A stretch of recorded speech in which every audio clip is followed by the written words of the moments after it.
Dennis, can we have a roll call? Commissioner Bagnell. Commissioner Bockenstedt. Commissioner Coronado. Here. Commissioner Elrod.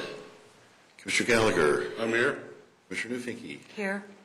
Commissioner Metcalf. Here. Commissioner Randville. Here. Commissioner Samuelson. And, yeah, we've got a quorum.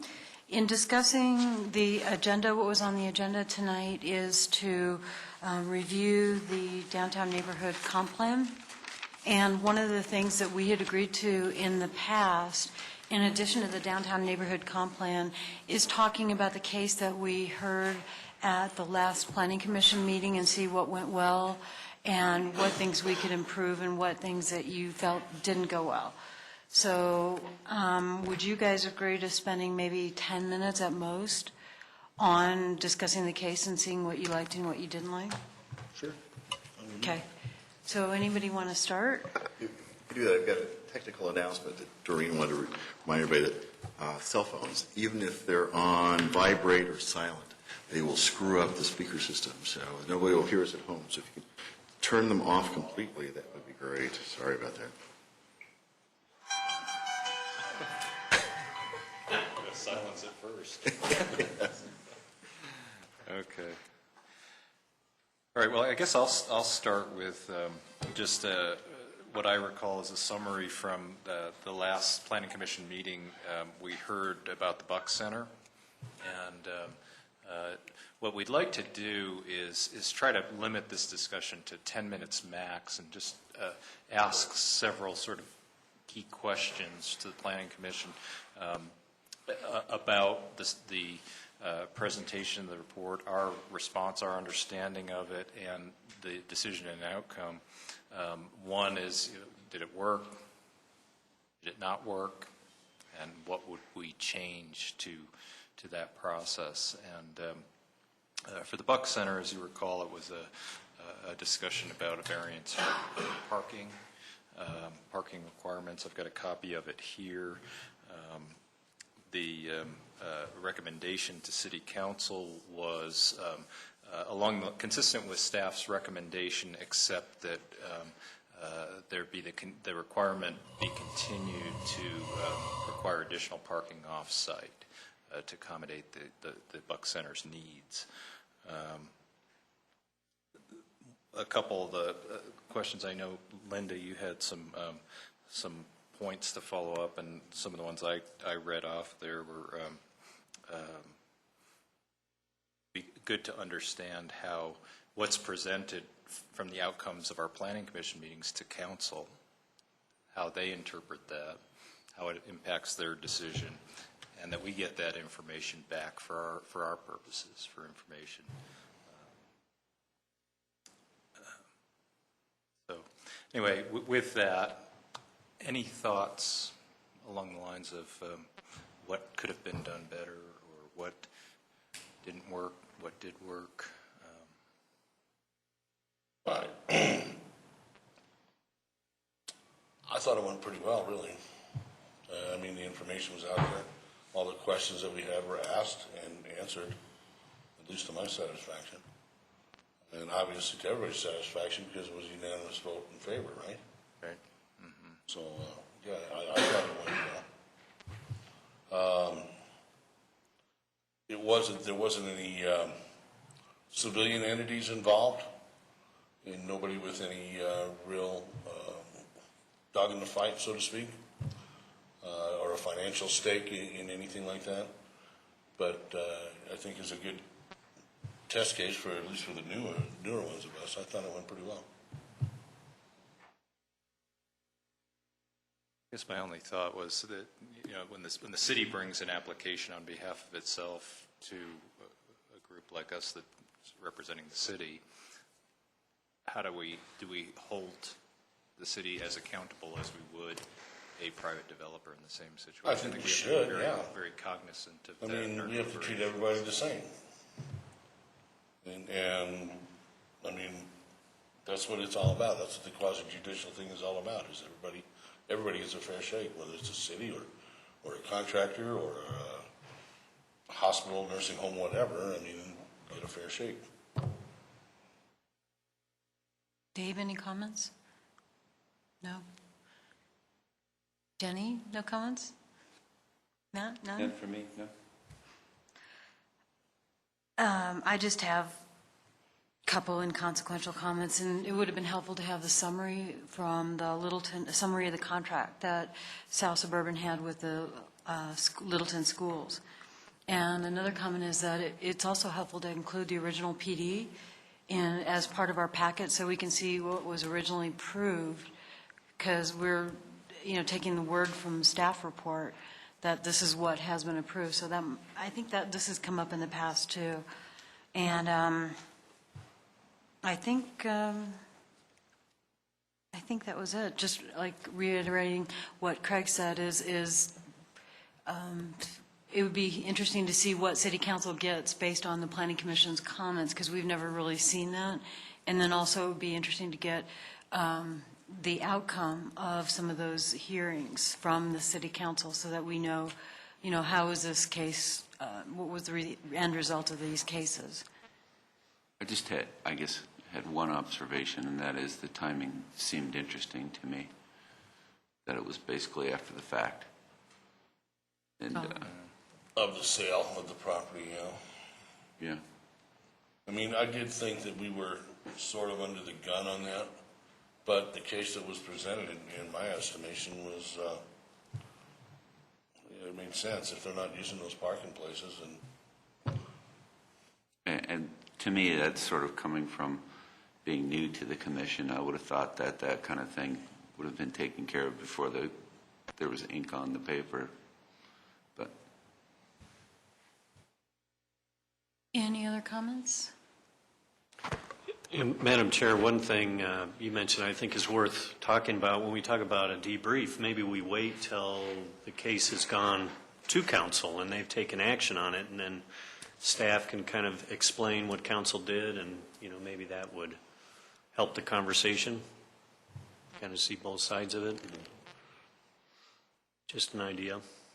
So let me see if I got this straight. City Council, what we did in the last meeting goes before the council for final approval. Correct. Next week, actually. Next week.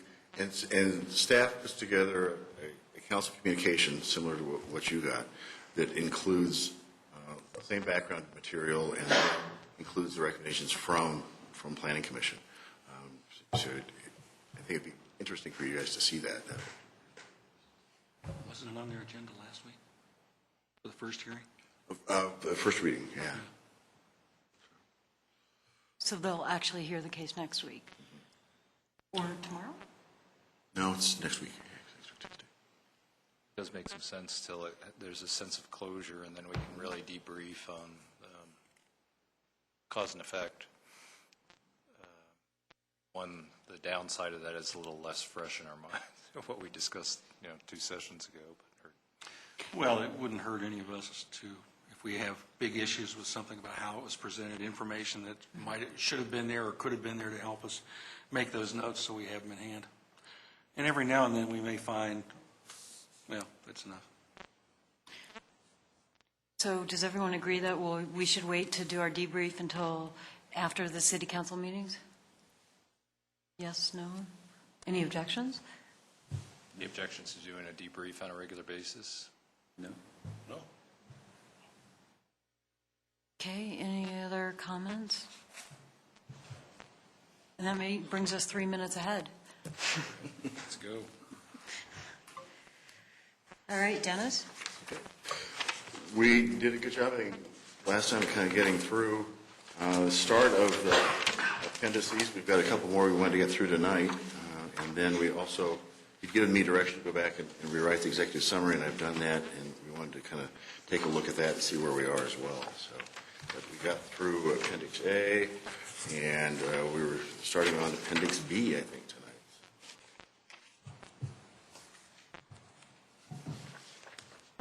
So we're going to hand out new documents? Where did you say we were, Dennis? Appendix B. Okay. And we have to review the executive summary. Yes, and what I'm handing out is the revised version of the executive summary, and then I've incorporated the changes that you made to Appendix A And I've actually gone kind of some of the other appendices and made some additional kind of more format changes that Linda talked about. And in a couple of cases I'll mention, actually filled in a couple of the blanks on process that I thought you might want to have included as well, but it's nothing I don't think that was inconsistent. And then went ahead and just included the terms that were in last time, you saw last time. So should we start with the executive summary? We can do that, or we can do appendices. What do you guys think? I'll second that. Start with the executive summary? Sure. Okay. We went through this. Do you have another copy for Sure, yeah. It's coming around. Glenn? Okay. So these are the notes I had from the last time we went through this, fairly detailed. Hopefully I've incorporated everything. If not, go back and revise this again. We talked particularly about this first statement. This document is a guideline, it's not a regulation. I tried it in different spots because you talked about making a real bold statement. I put it in the middle, I put it in a box, I put it in different places. Nothing seemed to work terribly well. I think this works maybe as well as anything in terms of getting the statement. This is a strong point for us, and you can decide. I did the same thing on this copy with retain the small town character downtown. Sarah Jane looked at that and thought it looked terrible. So we can decide what you want to do with that as well. But I put in more. We talked about putting more in terms of process, and then I went through and just made the specific changes that you asked for as well. But we'd actually talk about tabling this to the next session so that you could actually make the changes and go back through it and have a better sense of kind of Tabling. things. We tabled the discussion on some of this discussion, I think. One of our goals was to get the entire document Right. approved today, so if we delay this, then it's going to delay our timelines. Well, I'm wondering too, we want to sign off in terms of going to Kelly, and then do you want to see it again after it goes to Kelly so you really sign up? So that you know what Kelly's done in terms of edits, just make sure that you're comfortable with that as well. She'll be making editorial, and what I've made so far is just format changes, trying to keep the content the same. So, but if you're comfortable with that, we can try and sign off on tonight, or we can sign off on after it's gone to Kelly for a first edit too, so for an edit. I personally think that we should sign off after Kelly edits it and does the graphic design, because there's a lot that's still missing, including the pictures, the text with the pictures, and so we don't really know the final document that we have. Okay. Once we'll get it, I mean, we don't know what we're going to get back from her. So, and I think that we'd be basically doing 2 approvals. I mean, certainly we can approve to send it to Kelly. Jenny? Well, I think at a minimum, we should approve to send it to Kelly, because, I mean, I think that's the big key to get this moving forward and make sure that it's edited and then in a timely fashion. And once again, what we'll get back from Kelly is something not too dissimilar from this. It'll be in the final format. It won't have the photographs and the graphics inserted into the document itself. It'll have a placed in terms of here's where it will go. And then we'll have the graphics and the photographs at the end of the document, just because if she does that kind of formatting, it's so difficult, so expensive to go back and make changes after your public hearing, and if you want to make additional changes to it at that point. So we wanted to go forward with that. And it's a hard thing. It'd be ideal if we had the final documents with all the photographs and everything inserted, but practically it just doesn't make a lot of sense. But we will have a lot farther along in terms of what the format will look like and where the photographs go and what they will be. And I think that's okay, that if we have exactly what the verbiage is going to be and the photographs on the back end of where they're going to be before and approve that. And then where they put the photos and stuff like that, I guess that's more artistic than anything else. I would assume that Chris Hardy probably. Right. going to be the one that does that. We will. Well, is he the one that decides which photographs go in? He will take the first cut at it, yeah. And Sergey and I'll work with him, and Glenn may put his hand into it too, in terms of we get a sense of it. But I think we've got a pretty good direction that, in terms of, we're not going to have a lot of photographs in, probably. It's going to be fairly simple. But we know that we want downtown photographs as current as possible, and so we don't want to go outside the city, just use examples. We really want to have just examples from here. So I think that's pretty clear, and then we know what the graphics are going to be too, and everything specifics. So we've got that list. Well, I don't have a problem with that, but but like you say, I don't want to sign off till we see everything that's going in there, Right, the final document. the final document. And we've added a couple of those. At the last meeting, we talked about putting the downtown parking map in, for example. So we actually have that, and a lot of that's going to go into the appendix, because that's where we really talk about existing conditions. The Main Street Historic District, I think, is appropriate to put into boundaries for that, would go into the appendix, into the existing conditions, the Littleton Downtown 2011. So that we've got those 6 things, basically. So, see if I'm understanding this right. So tonight, we're going to approve the document as is to go to edits to Kelly, and then we'll get it again after Kelly edits the document, and then we'll get it again after we have Chris's graphic design. Is that Well, right? Well, I think what in order to speed it up is we should get the pictures on the back end of the whole document when it comes back from Kelly. And then at that point, then it goes to city council in a public hearing, correct? Right. And then there's different events. I guess the question is, what's more important? Because both of them are kind of crunch right now because of other stuff. It may be faster for Kelly to do her part of it, the editing, than it will be for Chris to do his part. Yeah. Would you feel comfortable with just getting Kelly's edit before you proceed? We do have one sticky point too, is that we've got a public hearing at our next meeting on the 27th, fairly, which I'm not sure how much time it's going to take, but it could take some time. So throw into the works. I think the important part is what we're working on now. And if we get through this document tonight, like we're planning to and hoping to and praying to get this sent out to Kelly. And as far as the photos go, is that really up to us? Well, I think the part of the photos that I'm concerned about is the written part, the captions that they reflect or support what's in the document. Not even as much as the photos themselves, but. I agree. In the end, barring public outcry or city council insistence on changes, the entire document is up to us. Okay. Not just the text, the entire document. And when we go out to public hearings, I really feel that we need to have as complete of a document as possible, and not having people go looking in the back for pictures and trying to figure out what our goals were and looking at the document. So to me, it's important to have a pretty finished product. And that's what Kelly said she can't do. She can't do a finished product at a public hearing. She can do the photographs at the back, inserted. But we can know where they go, reference which ones they are. But, and I know it's not the ideal situation, but it's kind of realistic in terms of the cost. It's just so time consuming to redo that. Once you move one photograph, once you move a little bit of text, you have to move everything. It's just, Chris starts his time all over again is the trouble. So.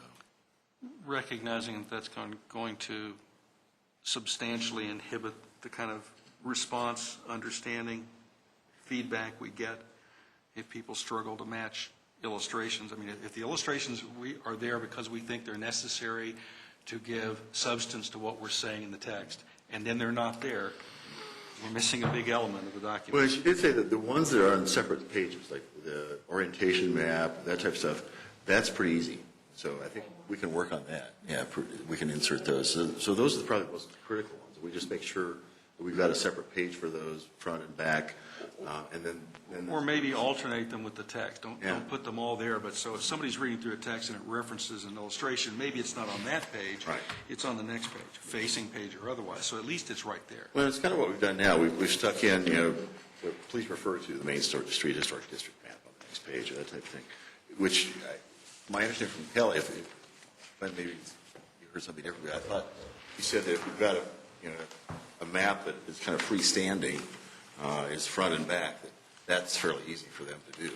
Yeah. They can move that one around. It's when we stick it into location in the middle of the text. And it's inset in the text, that's the problem. But I think Dave's got a good point. Rather than force people to look in the back of the document for every picture, if we can just follow up and maybe it's just a blank sheet with one or two pictures that follows the text that it relates to, so it's not as cumbersome to review. Good. I would think that would help. Good.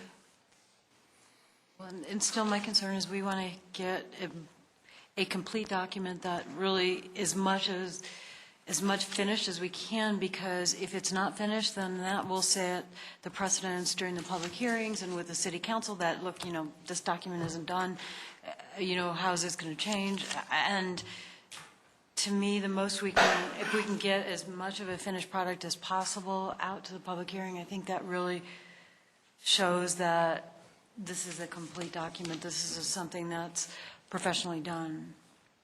So.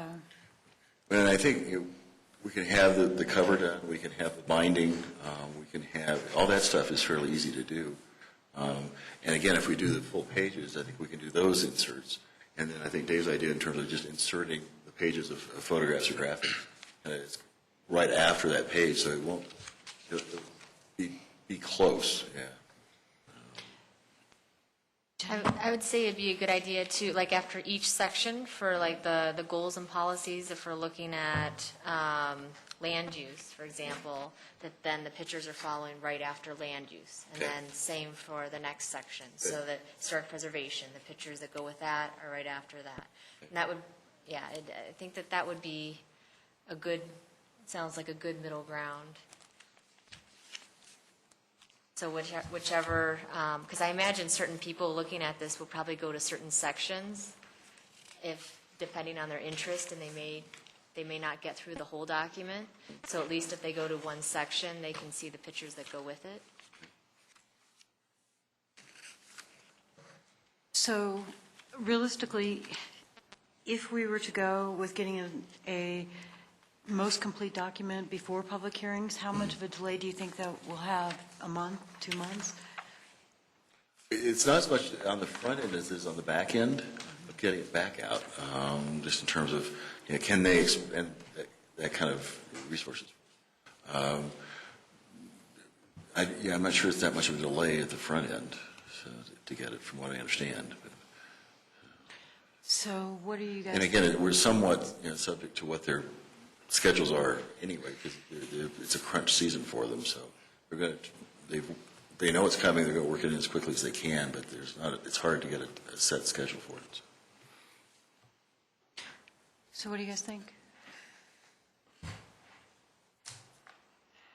Use Jenny's recommendation to include the photos at the end of each section and use that document for public hearing?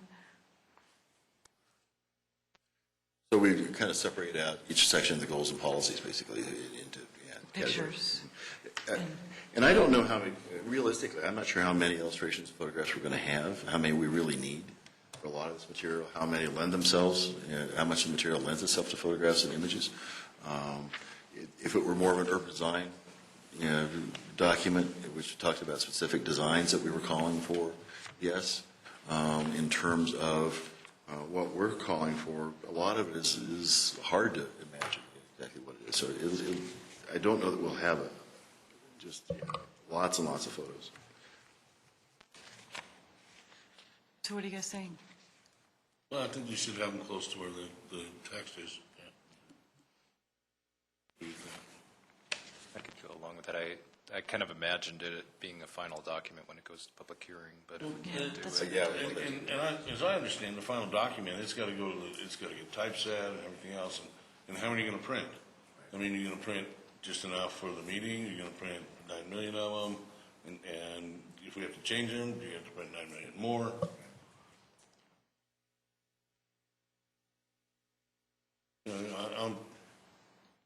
I just want it to be financially responsible for the city to get this out and get it done right. Well, I think that's the argument, is yeah, it's not financially responsible to.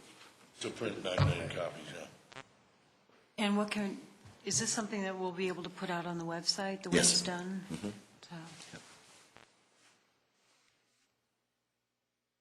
So, And perhaps, if they have time to put the photos and the maps and illustrations in electronic form and get it to us for approval, then maybe all of this discussion goes away. Except for, we anticipate that there will be changes to the document as a result of As a result of the hearing. the yeah. hearing and also as a result of the council. Well, I think that's the other side of what you take out to the public hearing, is you want to let people know that you are going to be responsive, that you will make changes, that this is not a final document, that you do want, you will consider what they're saying and will So putting different text in. So. if we can get it electronically, print out a few copies with the photos and adjacent to the sections that they talk about, and have a PowerPoint program for the citizens in the planning, in the hearing, to see what it looks like. I mean, I don't see that, I think that would be a good idea. Sure wouldn't hurt anything. It would give us the idea of how it's going to lay out and how it's going to look. And if at that point in time, we have an issue with some of the illustrations or pictures or something like that, then we can bring it up, or the citizens can bring it up, or the council can bring it up, and then it can be cut and pasted, moved, and whatever, before it goes to print. You know, for that matter, when it comes to the complexity of editing and a document that has text and illustrations integrated, is when the illustration is a half of the width of the page and the text goes down the side. That's the complex part. Okay, so don't even try that. Text is full width. We have an illustration that's referenced in the text, so you have a little white space down below beside the illustration, but it's right there. You don't have to go looking at the end of the document or the end of the section. It's right there. And it's easy to follow. It accomplishes the purpose of enhancing understanding of what we were trying to say in the text, or giving an example because 7 people out of 10 are not going to be reading the text and say, oh, I need to go back. They're not going to do it. They will not do it. At that point, the gain to be realized from having the illustration there disappears. So if you ask them, I suspect they'll say if they can do the text full width and then just drop down, put the illustration in, and then pick up the text below that, that's not a complex problem to go back and edit. and I have a problem approving something that we don't really see the final, what it looks like in the final draft. I mean, it seems like we could approve this and then it'll look something totally different. And that's my worry. And I agree. I agree with that. That's why I'm saying, before it goes to print, that we get an electronic copy and see what it looks like. I don't know that they'll have the electronic copy of the final either. I mean, I'll ask Kelly that. But my impression is I think if they get to that point, they could go ahead and print it. And I think it's, as I understand the program. Well, yeah, but if you're going to print it and you know that there's going to be some changes, then that's a waste of time, money, paper, and everything else. Mm-hmm. Whereas if we can get it electronically and show it to everybody that's interested and take comments and Before we make print. changes on that. Sure. Then they can make the changes, and then it goes to print. I misunderstood. Okay. And I think it's reasonable to do it the way that Dave suggested, but that I suspect that Kelly would want to do a more professional job when it comes to the final. Yes, I'm quite sure Kelly and Chris would probably want to do the wraparound text. And in the end, we will. But we're talking about how difficult it is to do that for a document we know is going to be edited. So all we're saying is, in the interim, the document we want to give to the public to enhance the public understanding, and take the interim step of full-width text, pause for the illustration, pick up the full-width text, so that it's right there and they can follow it. The final document's still going to have to be edited. If we want the integrated half-column text and illustration, it's still going to have to be edited. All we're talking about is when we do that. do it up front? Do we do it at the end? Kelly suggested it needs to be done at the end.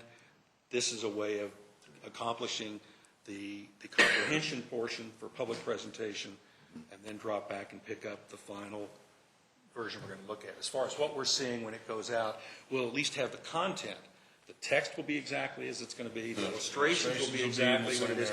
It's just, it's going to be arranged differently in the final copy. I think that should be sufficient for. I think that works for me. Okay, so, Next question is, can it happen? We'll see what their timing is, but I think so. so for tonight's purposes, we all agree that we want to approve this document as much as we can tonight. We want to finish it. We're going to finish it. Finish it. Finish it. We will finish this tonight. And then we'll wait for, Kelly will do some edits and bring it back to us at the next meeting for agreement whether we can release it for a public hearing. Does that work for everybody? Yep.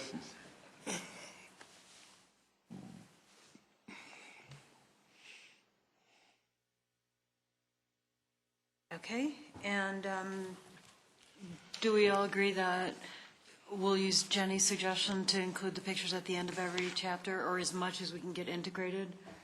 I thought we were saying we're going to integrate it immediately, not collect it at the end of a chapter or end of a section or the end of the document, but But, yeah, where appropriate, we just put it at the bottom half, basically. I think that works. Everybody agree on that? Yeah, no, Jenny? Doesn't matter? Okay. So I think we've got, any other comments regarding the timeframes? So now we can go back to the executive summary. And do we need to provide some time to just read the Read through it, paragraph? Yeah, just like address the first paragraph? Will that work? Okay. So why don't we take just a minute or so to read it?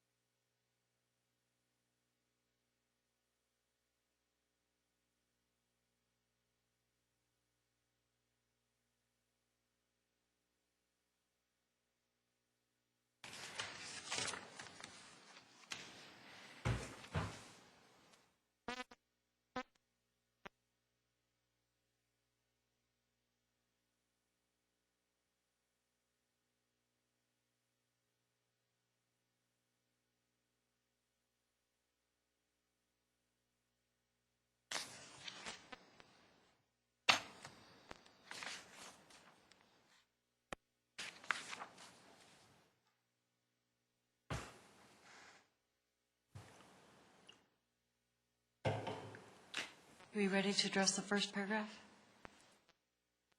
Any comments?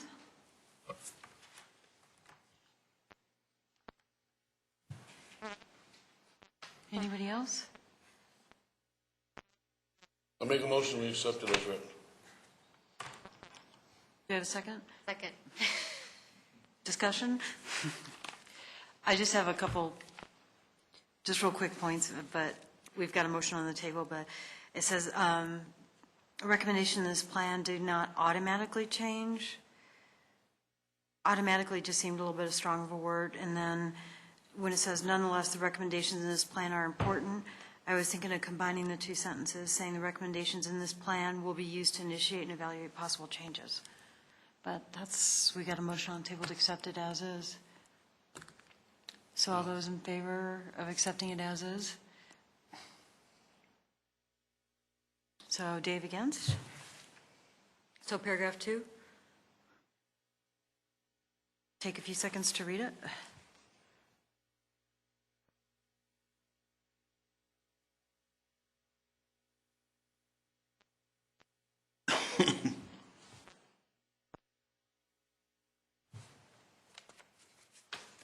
I've got one recommended change to this too, it's handed out, and that is to get rid of the references and actually just include that statement as a parenthetical statement at the end of that.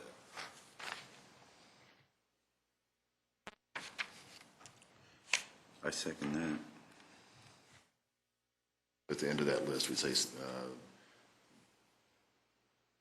summaries of the results from each element of the outreach program are included in the appendix. After stakeholders, is that what you're suggesting? What I would do is I'd get rid of the end of, right after stakeholders. I'd put, Get rid of the superscripts. get rid of, yeah, exactly. Dennis, I don't know if we need all the footnotes. I think we can probably just footnote number 1 at the end of that paragraph. Yeah, that was what I was saying. I think it's just include as a parenthetical statement, get rid of the footnotes, and just include as a parenthetical sentence at the end, right after stakeholders. So, yeah, because the only footnote we ended up doing, it seemed kind of out of place. So, thank you. On the same page here. Move that we accept it with that change. Second? Okay, all those in favor?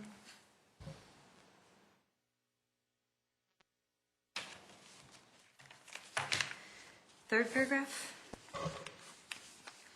Oh, Dave, you were against that paragraph? Mm-hmm. Okay.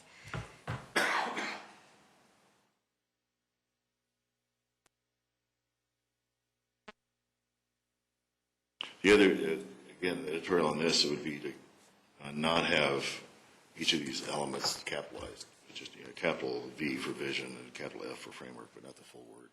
It's standing out too much, probably. I agree.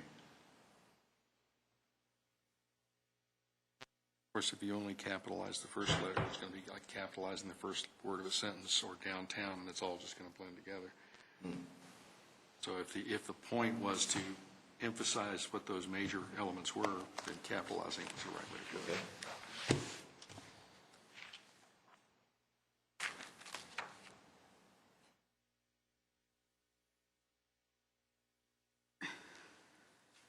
That was the intent. Was to kind of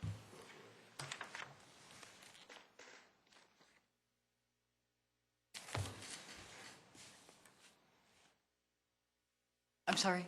All right, I motion to approve this paragraph as is. Second? Discussion? I don't understand the first sentence.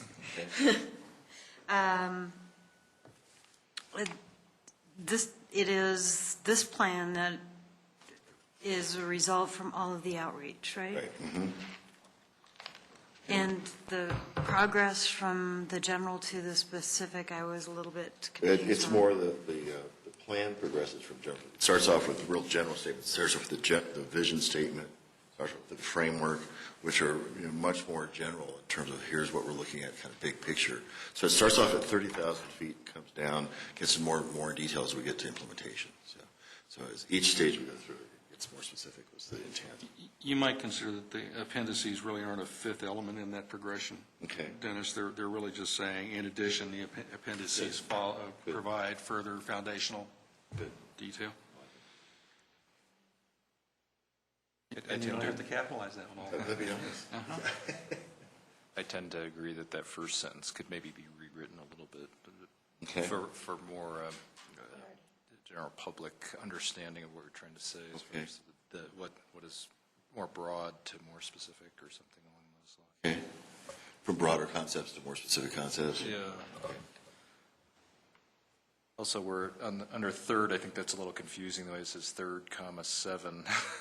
There's too many numbers there. I think maybe if you said third, the downtown planning principles summarize. Doesn't matter how many there are at that point. Okay.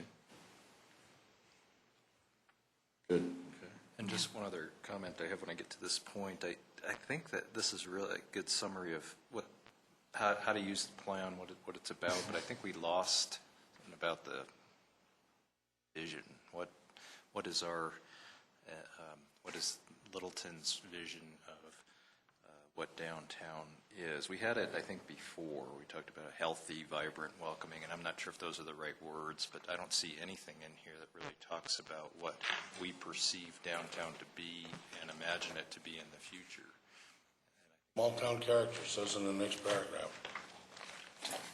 Is that all? This is a summary. We've got a whole book that explains all this I've stuff read, that we work with. several other several other comp plans, and they usually make a point to emphasize that right at the, draws your interest into the document. So almost a real quick summary of the vision statement. Like Summary of the summary?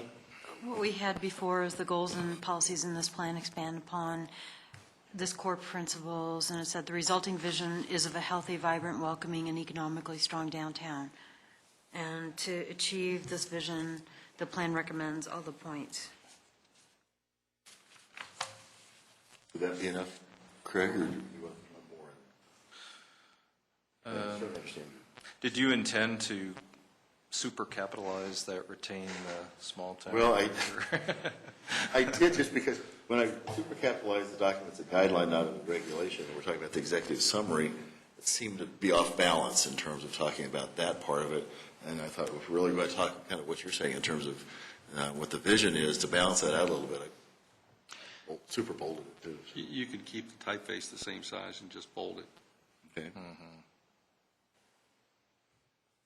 I kind of wanted to read that first, or, somewhere up higher in that. I think that is the core So of put our that vision. for maybe first paragraph even, and then get. If you made that whole thing with the list as the first paragraph, and then ended with what is currently the third paragraph, I think it might be a little more, might draw people in a little. Okay. Seems like I'm always the odd man out. Even though I'm Well- not voting for it, I find that the revised content and progression makes more sense and builds toward the content that's going to follow after the executive summary. But So you're as saying, usual, I'm the odd man out. So I like then- it the way it reads, as a summary. You can't put content every place. We have a motion on the floor. yeah, let's address that. Some of our discussion was to rewrite the first sentence and then get rid of 7, with the third, the 7 downtown planning commissions, get rid of the 7. And then in the last one to add, in addition, the appendices. So I would propose for the first sentence, to say something like the plan that resulted from that effort progresses from the more general concepts to the more specific. Something that kind of gets that. Does that help a little bit? Say that again? The plan that resulted from that effort progresses from more general concepts to more specific. Period. Something like that. Specific recommendations. Okay, Yeah. good. So Jenny, do you wish to amend your motion? Yes, I do. And I would propose deleting that resulted from that effort. I mean, because we said Okay. that in the previous paragraph. So just say the plan progresses from. More specific concepts to, or more general concepts to specific recommendations. So, do you amend your motion? Yes, I do. Do you And I'll second amend? it. Okay. I'll second the amended motion. Can we vote? All those We're agree? going to take the 7, I'm sorry, 7 Delete the 7. out. So, yeah, replace that with the, and then instead of fifth, say in addition. Okay. So that is Dave against. And now we had talked about, And the only other question, did you want to leave the bold for the framework and vision, tops for all of that? Yep. Dave said if you want to kind of see the progress, it kind of helps with that, or does it just look strange? I think Kelly will probably, if I had to bet, Kelly's going to I bet you're right. take it all Yeah. out. We'll leave that up to Kelly. Okay. Good thought. Okay. Let her earn some money for That's that right, change, good, yeah? good point. Absolutely. And then it was proposed, no formal motion, to move the following paragraph and subsequent text to the beginning of the document. I'd like to make a motion that we don't do that, and Okay. that we keep it where it is, but with some minor word changes. And if I may just read my thoughts here. Okay? I'll second that because we've already approved the first paragraph. Right. Consistent with the right results of the public outreach program, the primary principle and a key element of the vision is to retain the small town character of downtown Littleton. And the remainder of the paragraph I would leave as it is. I like that. It's a motion. Primary principle and what? So you just- The primary principle, I just changed first and overriding to Okay. primary. It's really minor. We got a motion and a second. Are we, any discussion? Ready to vote up to they recommend? Okay, that is everybody except Dave. And, Okay, I'm going to register an objection here. okay, What we heard consistently from the outreach, what we talked about consistently for the first year and a half, was that the primary principle was not just retaining the small-town character. We can do nothing and do that.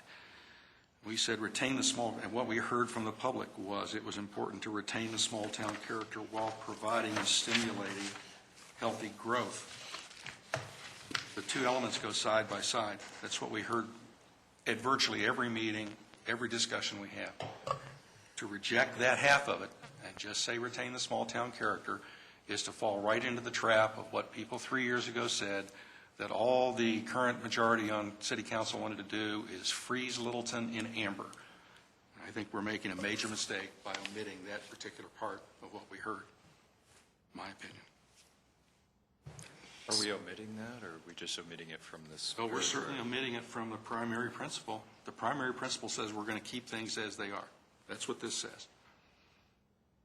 Or, sorry, that's how it's going to be interpreted by those who are saying you just want to stay back in the previous century, which gets us right back to where we were 4 years ago. We haven't taken one step forward.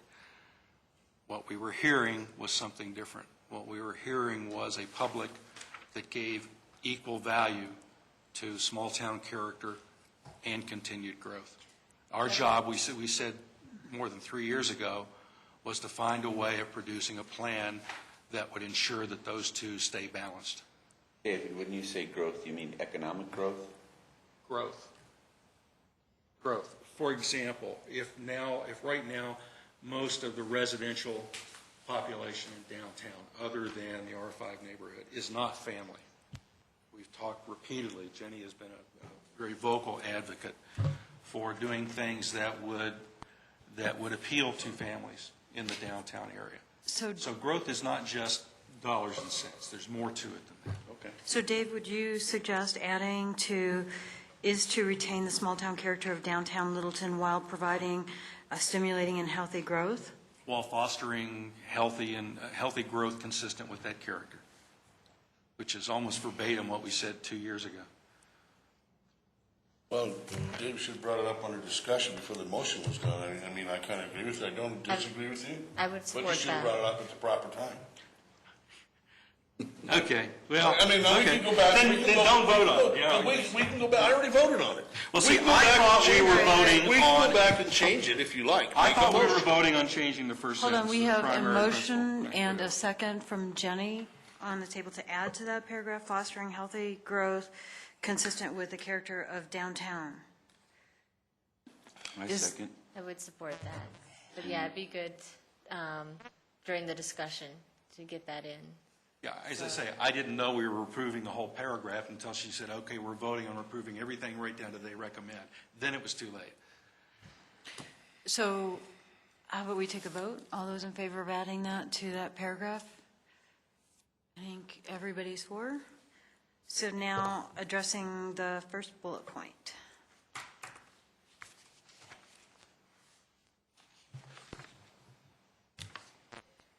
We need to read that back. I'm not sure how that, What I've got is balance get in there somehow? consistent with the balance. results of the public outreach program, the primary principle, key element of the vision, is to retain the small-town character of downtown Littleton while fostering healthy growth consistent with its character or something. With its character, we said with character. With that character. With that character.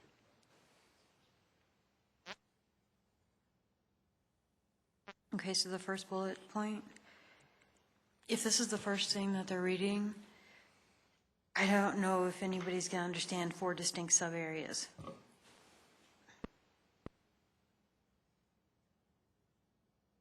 Don't lose anything by dropping 4. Just say recognizing distinct sub-areas. That's the principle you're trying to deal with. When we say they recommend, who's they, us, or, Oh, it actually Goals, should be policies, and goals, implementation policies, strategies. yeah. Good question, though. So add the goals, policies, and implementation strategies Well, that's in the previous sentence. to they recommend, okay. So everybody agree with that? But You don't have to- I'm not following. I see what he's saying. What they're saying, what he means is, your mind isn't automatically going to connect they to goals, policies, and implementation strategies. Right. So if you would say, these strategies recommend, Right. Makes better sense. but it's all of it, though. It's also the goals and policies. And implementation strategies, these elements. Okay. okay?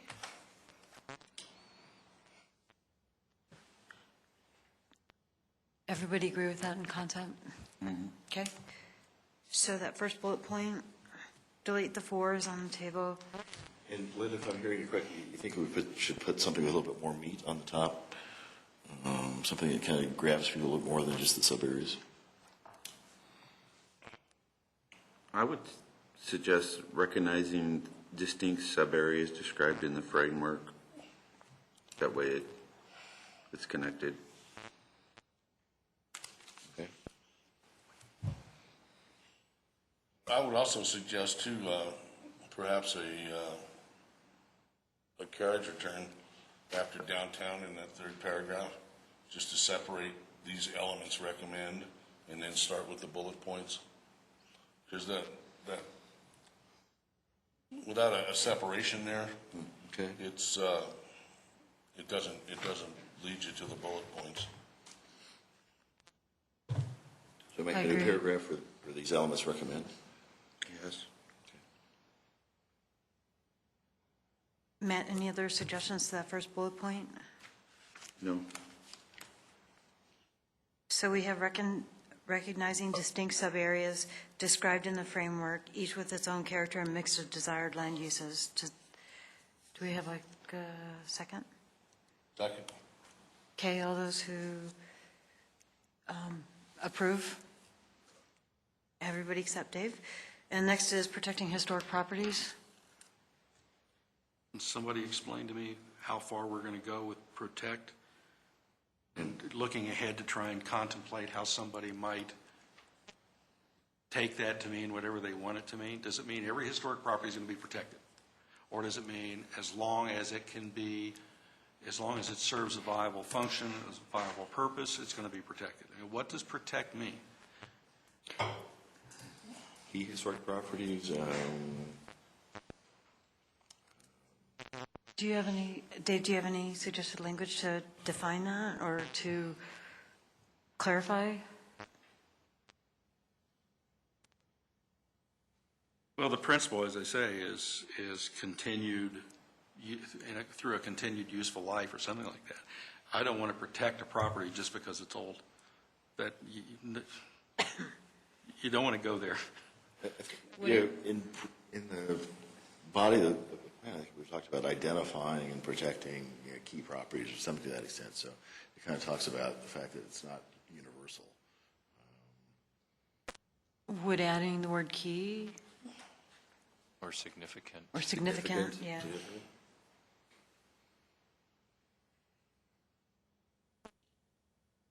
Okay. Dave, it's still a little unclear what protecting means. I think one of the issues is you want a viable use for historic properties, right? You don't just want a monument You don't want to there. mothball a building because it's been Right. sitting there for 80 years. Right.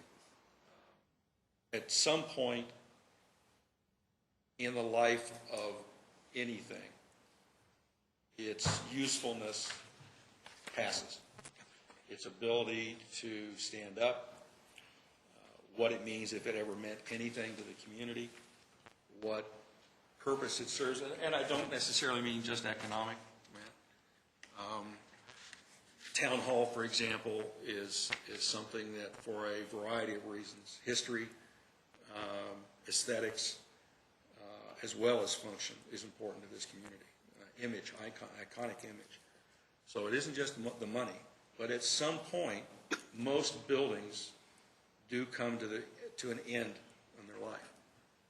And I'm just afraid of somebody in the future grabbing hold of protecting historic properties, wanting to preserve or protect any building, no matter how dilapidated, no matter how unable it is to continue to serve a useful function, and keep somebody from replacing it with something that would contribute to the healthy fabric of the community and still maintain character. And I'll give you an example, is the building that we dealt with 2 weeks ago that City Council debated long and hard on whether they were going to sell it or knock it down. Okay? And in the end, somebody fought hard enough to find a buyer who thought the property was not beyond recovery, reclamation. So I'm leery of somebody saying just protect historic properties as a flat statement. So should we rewrite it to preserving viable historic properties? Significant, viable, it's all semantics. I mean, I see your point, Dave, absolutely. But if we don't put something in there for the historic properties, the HPP is going to be. No, HPB doesn't direct us. We I direct them. understand that. If there's not something in there about historic properties, Right, but somebody else is going to be upset. But what do we mean by historic property? Well, what the lead policy, the HP 1 says, historic preservation number 1 says, historic properties that define downtown, downtown's unique sense of place should be identified and protected. So that's what it's currently written. So that's the first policy that you have in there currently. So is that the key part of the definition, is that we're preserving and protecting properties that have been identified as significant by the HPV? Mm-hmm. Because they've said they're not going to, like Dave said, they're not going to call every property significant, right? I mean, it's... No. We have a couple suggestions on the table. One is protecting significant historic properties, and the other is preserve viable historic properties. Can I throw one more out? Please. Protect and support viable use of historic properties. You want them to live. I think that would be my concern with preserving something. You want to preserve and just put a velvet rope around historic properties. You want them to be a viable part of the downtown. Okay, any Can we preference? state that one more time? Protect and support viable use of historic properties. I would second that. Okay, so we've got a motion and a second. Should we go ahead and vote? All those in favor of protect and support viable use of historic properties? That's everyone? Okay, the next. Turn my microphone off now. Next is the setting the height limits.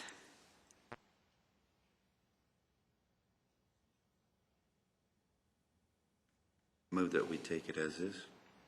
Second. Any discussion? All those in favor? Everybody except David.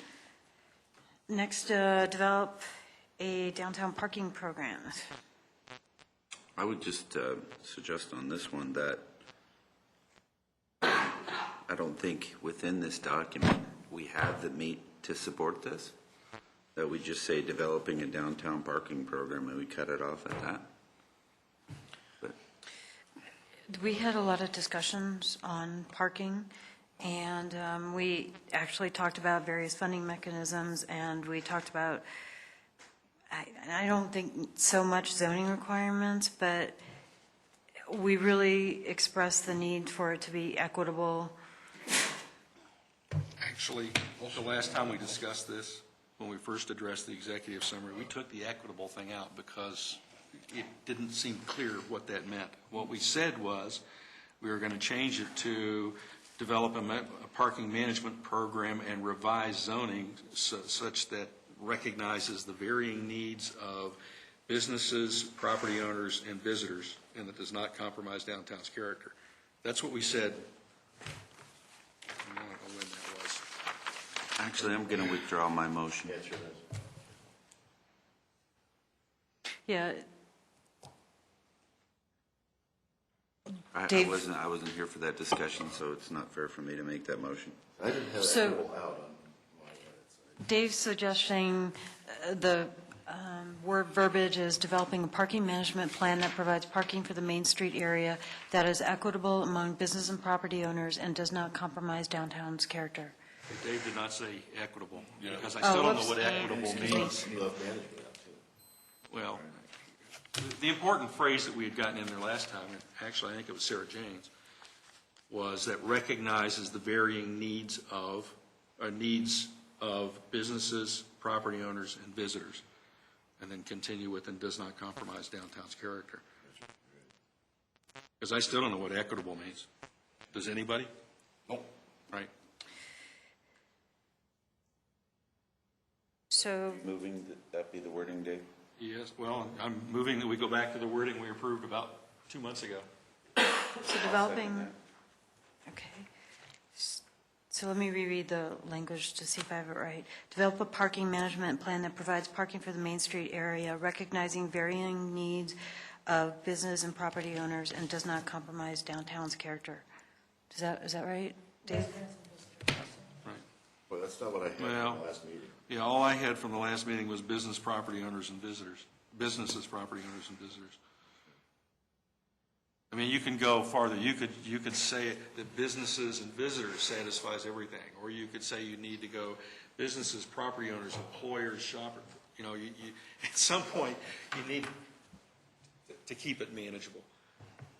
And really, what you're looking for, if a property owner's needs are going to be met, if the businesses, or maybe Sarah Jane's right, and residents and owners are met. Yeah. Well, this is the one I did write down. Sarah Jane has the language, but I didn't get it correctly, so, okay. So, Business owners, residents, and visitors Sorry, what I covers everybody. Business owners, residents, and visitors covers everybody. so get rid of the property owners. Yeah, because they either lease to businesses whose needs need to be met, or they operate a residence, apartments or condos or whatever, and it's the residents' needs that need to be met. The rest of it's visitors, right? Shoppers, tourists, Whatever. we got tourists in it. Bank robbers, whatever. Businesses, residents, and visitors. Businesses. Sarah Jane, do you want to? got it. Okay. The program must recognize the diverse needs of businesses, residents, and visitors. And then. It's residents with a T, not a CE. Yes. Yes, got it with a T. And then just continue and not compromise downtown. So. Right. Remembering we're going to have a little tough time with that because later on we're talking about, area by area, and we're saying we're going to discourage surface parking lots in the areas south of Main Street, and we want the parking in the area north of Main Street to be hidden or incorporated in the buildings. That essentially says the only downtown parking program, element of a downtown parking program that the city's going to address besides on-street parking is a parking structure. Well, and once we get the goals, policies, and implementation strategies back, then we could, I hesitate to say, but we could go back and see, is this a problem? Is this inconsistent with what we have? And I'm just raising it now so we can look ahead, or be thinking ahead. Okay, so let's take a formal vote on that language. All those in favor? That is everyone. And now it's retain the existing character of the area referred to as Old Downtown Neighborhood, which is generally the area currently zoned as R5. I'll make a motion, we accept it as written. Second. All those in favor? That's unanimous. Oops, I'm reading from the wrong document. Easily done. The next is balancing mobility on the streets for vehicles, pedestrians, bicycles, and public transport, or transit. Jen? And motion we accept it as is?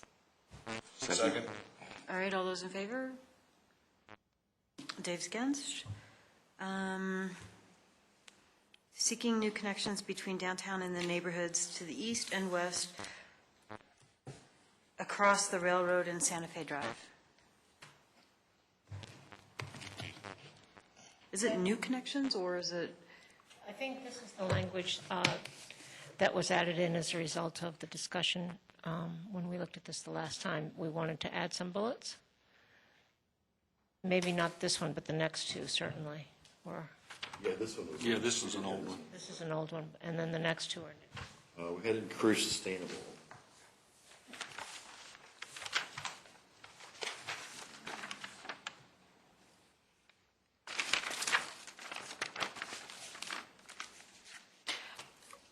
Seems to me Okay. that the point of that bullet is to enhance connections, not necessarily just seek new connections. I agree. So change seeking new to enhance? Any other comments? Well, I agree with the enhancement, but I don't think we should eliminate the seeking new either, because enhancing what's there is probably going to mean something new. I guess the way I read it is I- enhance I- could yeah. mean new as well. It encompasses, Enhance is just a fancier way of saying improve, well, and quite, yeah, actually probably goes further toward new connections as well than just improve. You're right, improve alone would just, Yeah. take improve what we're doing. Any motion to accept the bullet point with the enhanced With changes? enhanced. so moved. Second. Right, second, so all those in favor of accepting it as is? Tony, you're against? I'm against, Okay. first time. We can switch off. So the next one is encourage sustainable development and practices that conserve resources. Move to accept. Second? Any discussion? All those in favor? Everybody except Dave? And the final bullet is encouraging public and private cooperation in programs that result in business attraction, retention, and expansion. The motion accepted as is? Second. I got a question. How do we encourage public-private cooperation that result in business attraction, retention, and expansion other than lowering their taxes? Well, the obvious one would be the economic farming, And that was gardening, sorry. that was a replacement for strengthening the economic vitality of Sorry, downtown. Chris. Okay. I kind of like the original, strengthen the economic vitality of downtown. 'Cause that's much more general. Yeah, but you can be too general. That's true. So do we have a motion to accept it? Motion and second. Okay. Motion and second, we're talking about it now. I'm Sorry. ready to vote. So all those in favor? And that would be Linda against? And everybody for?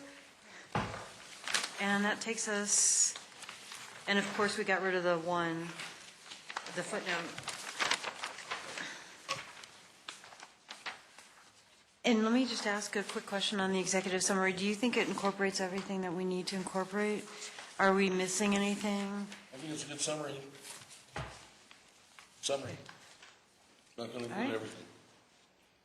The only thing that at some point we've batted about back and forth, and sooner or later it's going to come up, is it's been plain in our minds for most of the last year and a half that this was going to be how do I put it, a preliminary version, a temporary version that has to stand on its own and therefore, for the time being, and therefore has elements or substance that we assume eventually would be pulled out and incorporated into a community-wide approach, as the current comp plan does. I don't know how we say that to city council or to the public, that this is not carved in stone. This document is not going to appear any more than any of the other neighborhood plans in the existing comp plan appeared in their entirety in the final, complete, comprehensive plan. So I'm just wondering, how are we going to say that? Just as a little cover note or something to city council, or an introduction to the executive summary to the introduction to the document? I think the word guidelines says it all. Well, it doesn't say that, and that's what I'm saying. Somehow we need to make plain what the assumption that we've been operating under for the last 3 years. They were just handing out the check. That this document is not going to appear as a complete whole in the finished comp plan, any more than any of the neighborhood plans did in the one that was adopted in 1981. And I think as we pull together a presentation for City Council, we definitely need to mention that because, all these things could change based on the discussions that we have throughout all the neighborhoods. And we don't even know all the neighborhoods that we're going to be doing the plans for. And we could do that in a cover memo. I'm not saying let's go back and laboriously modify this. I'm just saying let's not lose sight of the fact that we still need to make that plain to the community and city council. So, just to back up a second and talk about what's going to happen with the city council, who is going to present this to the city council? Is that going to be like a sales meeting, or is it going to be the city attorney? Is it going to be Glenn? Is it going to be It's Dennis? typically best if the commission itself does. It's your plan. You will have adopted it by then. And you will have had the first public hearing. So it's really most effective if you present it, and you can break it up into different responsibilities as to who does what. But I think that's usually the best tactic. And I'm guessing we will have already received feedback from City Council and that they would have read the document before we go in and present it to them. It's like any other action that we would take that needs city council's blessing, including the one we did 2 weeks ago. Okay, we adopt a resolution forwarding the recommendation with the documents that we reviewed or amended. So they will have those documents, they will have our resolution, they will have had some chance to review it before first reading. And what you're saying is at the first reading, we would take the place of Jan or Ernie, for example, in presenting the documents, but they would already have had the documents, and it's just our opportunity to highlight, emphasize, whatever, and then respond to questions. And be there for questions, All right, so should we move to the appendices? Okay, so at, That's A, page 41. wait, 41. Well, What was 35? It was 35. It's shifting. just back to Appendix A for just one moment. Did we include all the changes that we discussed in the previous meeting? Should be all in here. If they're not, let me know if there's something I missed. Ooh, 900 housing units, that's one Right. we... Yeah, that's a big one. Yeah, I thought maybe, okay. It didn't seem right. You're right. And Eric went back and looked at it, and he got a whole different number, so. Kudos for Eric. Yep. And did we make some changes to the call-out boxes, too? Like, for example, on the very bottom of the page, comfortable scale. And Which one are you? on page 33, the bottom. Oh, you're back on A? Yeah, just because I just I didn't have any validated. notes on anything with the boxes. Neither.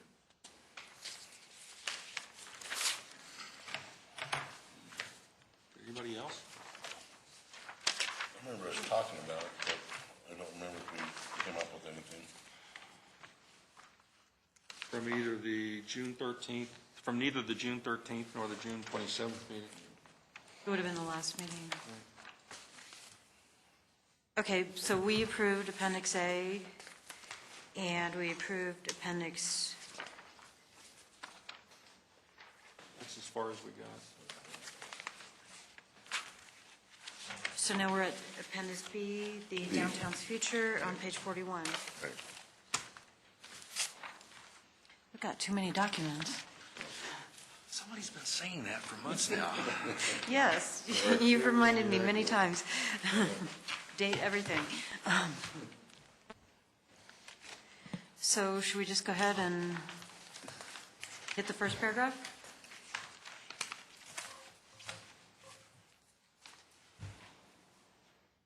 Just as a reminder, this, you did go over this. I'm not sure that we went over it recently, but this was taken out of the original document because it was felt to be backup to it.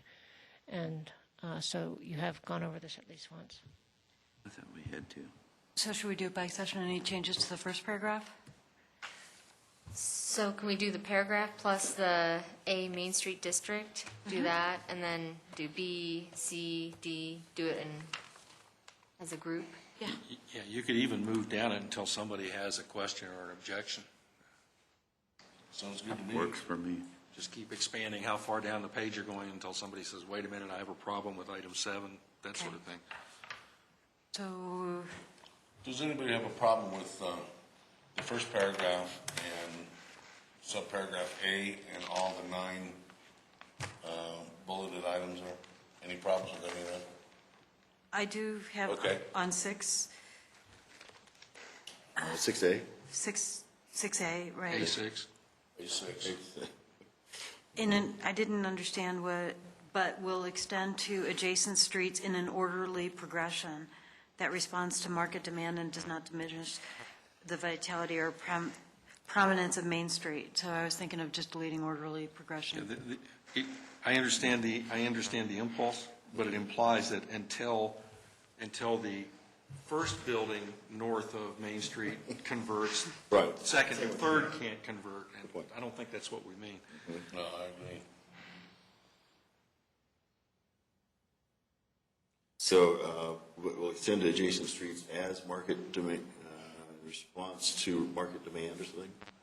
Will extend to adjacent streets In response to market demand? in response to market demands. That sounds good. So as not to diminish something. Yeah, that one's going to cause trouble. I share the sentiment, I understand the impulse, but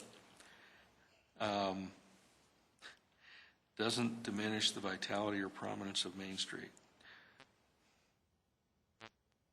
And it's okay, and we can go ahead and do that. We just have to recognize that that's going to depend on your perspective. If you're operating a business on Main Street and you think that development of a little node of businesses half a block or a block away is going to diminish from the activity or take activity away from Main Street, instead of, hey, build next door in this empty building, then you're going to say, hey, that diminishes from the vitality of Main Street, you're going to oppose it. So just recognize what we're getting ourselves into when we say these things. Any other objections with the rest of those? I make a motion, we accept the first paragraph and subparagraph A and 1 through 9 with the changes to 6 to make it read, extend to adjacent streets in response, CE, to market demands and does not diminish the vitality or prominence of Main Street. The only problem that I'm going to have is on 9. And the implications of surface parking lots will be discouraged. Anybody have an idea, guess at how many surface parking lots are in that area right now? Okay, let me amend my motion up to number 8. I'll second. Sorry, you asked me We've got what a- my word in before. No, that's good, I second. Discussion, Craig, did you have any? I just would have worded number 6. I agree that it could open up problems.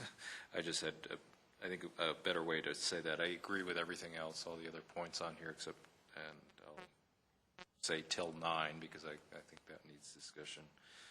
But for 6, I was just suggesting retail and restaurant uses will be encouraged instead of focused on Main Street and extend to adjacent streets in a way that does not diminish the vitality or prominence of Main Street. And I think responds to market demand goes without saying. Say that. So in a way that does not diminish? Does not diminish the vitality or prominence of Main Street. I like that sentence. My only suggestion was encouraged instead of focused. Encouraged instead of focused? Yeah. I can amend my motion to live with that. I like that. Matt, do you agree? I'm second. Okay. We're voting on it up to number 8. So all those in favor of voting up to number 8, that is everybody except Dave? Okay, Dave, what's up with number 9? Let's talk about it. Okay. Surface parking lots will be discouraged. Do you know how many surface parking lots there are in that area right There's a now? bunch. Yeah. Well, and we had talked about that we will need some code changes to be able to discourage the surface parking lots. So what's the alternative? It's in the parking management plan. Scratch number 9. Is the intent of this to say new surface parking areas would be discouraged? But if we're going to sort of economically garden, we can't do it without parking. I mean, that's, Jenny, sorry. I think it's about the visibility on Main Street with the surface parking lots, that it's not so much, That's the problem with mixing Main Street with the entire area to the south. It's not a uniform district.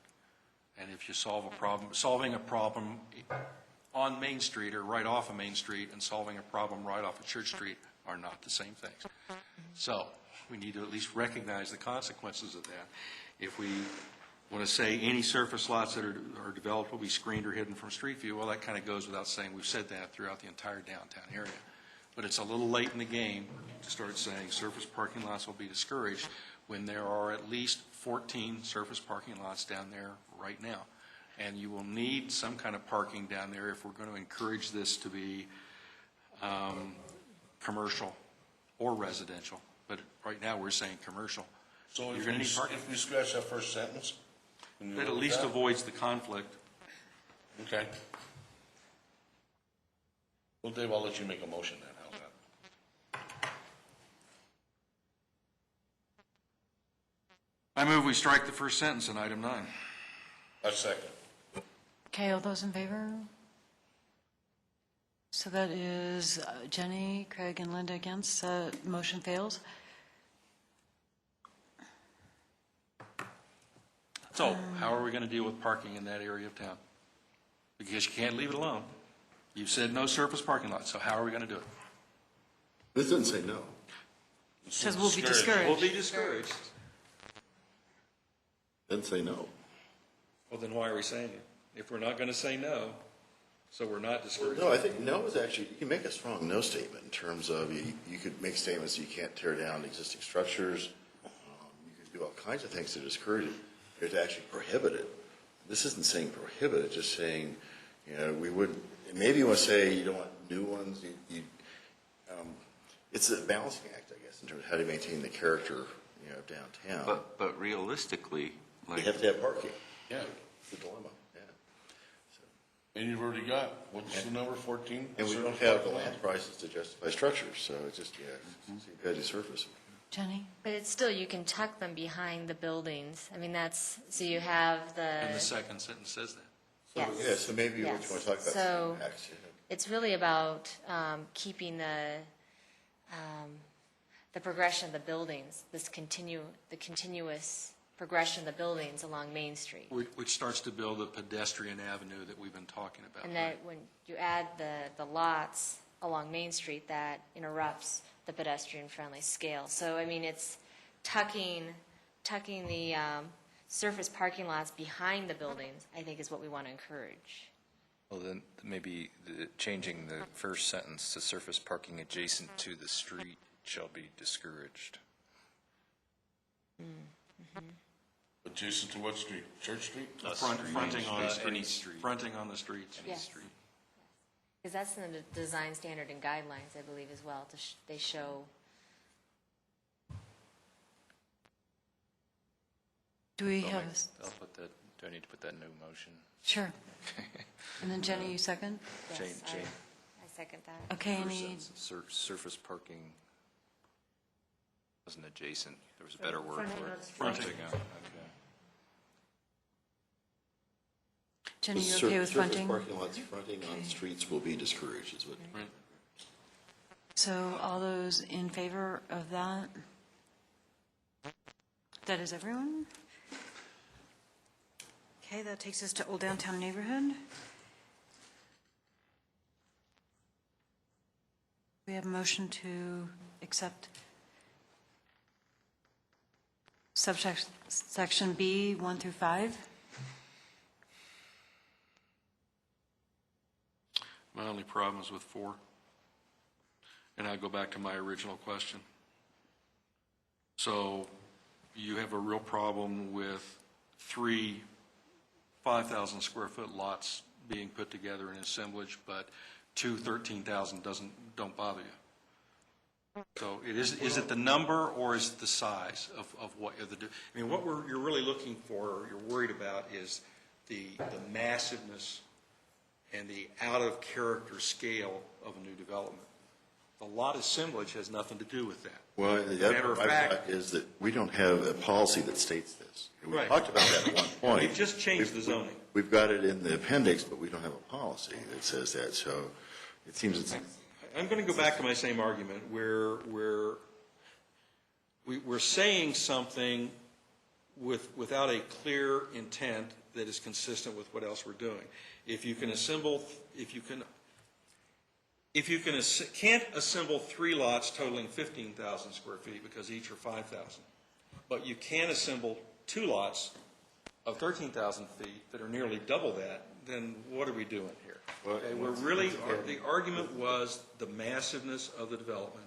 My argument 6 months ago was that the best way to encourage cramming as much built space on a development, on an assemblage as possible, is to tell a developer that he can't put together 3 or more and get an economy of construction scale, but he has to do a small project.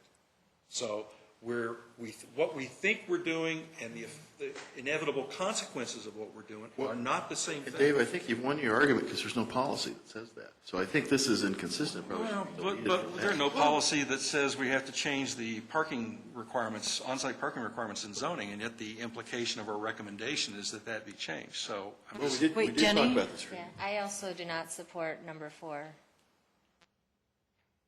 And we had studied this extensively with Dick Farley about what we could do with assembling lots. And he actually had 3, and he showed, I thought, a pretty reasonable approach of what you could do. I mean, actually, in the old downtown neighborhood, people are trying to put 3 units in a 1 residential lot, and it's not very attractive in some situations. So by allowing some assemblages, it could be a good thing. You know, it's not, I think there's a fear of what happens if we do anything different, but I think architecturally there's some really good things you can do if it's done and designed well. So by just saying no more than 2 existing lots, I mean, you can actually do some really neat things that are going to really make that area more vibrant and address some of the housing needs to accommodate more. as long as we keep. As long as we keep the scale, the height, the site coverage that's in character. And putting 3 on 1 may feel more crowded. Maybe you have absolutely the opposite of what you want, as opposed to allowing us. Focus on the results, not what sounds like a good gross number. So Jenny, are you proposing to delete that? Yes, delete 4. Do we have a Because I second? think 5 covers it. I think then that leaves it in that leaves the opportunity for good design to take place, to make those and good decisions, and those, I mean, that's going to come before us. So, I'll second that motion. Okay, Just a friendly amendment to that we sub-bullets with striking 4. sounds good. I've got a question. About number 3, the parking lots that serve uses in adjoining CA district will not be allowed. I guess I'm not familiar with that. The current zoning, the R5 zoning, allows those end lots to be used for parking in the CA through a special review process. And the feeling of the commission was that it really isn't consistent with trying to maintain the residential character. We did have quite a And bit it of doesn't discussion. Yeah, and much it was to me. specific vote. I'm not sure it's that critical to the CA to have that, but they thought it had more negative impact than benefits. Dave, Okay, I'm ready to vote. Dave, do you agree with Craig's amendment? Okay, so everybody who approves that is everyone? Residential mixed-use district?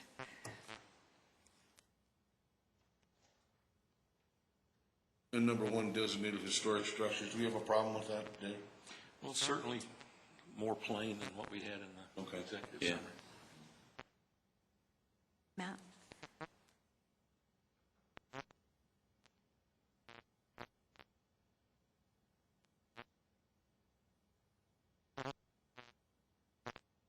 I move that we accept it. Second. Any discussion? All those in favor? That is unanimous. Government and education. Run them out of town.